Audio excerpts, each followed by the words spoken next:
Hi, welcome. In this video, I want to take a couple minutes to talk about prong, or what's defined, they're called pinch collars.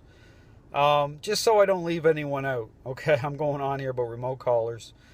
But, when I talk about getting into the relational trenches here to affect real change with people and getting beyond appearances, just so people understand, there's certain devices that are used which don't align well with doing that, don't establish that type or promote that type of change through how it sets up through the relational scripting process. Because here, like the problems I've talked about with remote collars, with pinch collars, what will happen is the focus is on the device, how the device manifests influence, and through the device itself. And so what will happen is you'll get the dog going into the physical position, okay, through the device, how the device creates that. To say, people use it typically on the walking around the neighborhood.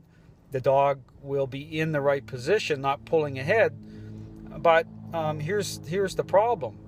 The dog can still hold a tremendous amount of power and control in the relationship, because it's the device itself that is keeping the dog into physical relationship, but not creating relational change. There's a difference.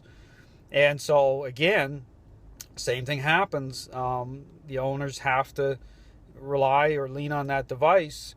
The device never fades out of the picture. Just like the remote collar doesn't fade out of the picture, the device is always there. So because it doesn't set things in by way of how you're setting up influence coming online through communicating via the leash and the collar, the pinch collar doesn't manifest that way. It doesn't, because of how the design of the collar. The collar itself, there's a disconnect, because the collar itself goes above and beyond from how the collar is built to control the dog. It's not about promoting change through communication, through all the dominoes falling properly. That's why I strip everything down to a flat collar, because how the communication happens, how influence manifests through how the person thinks as the leash moves, it all follows the same path. All the dominoes drop properly. The level of influence makes sense to the dog.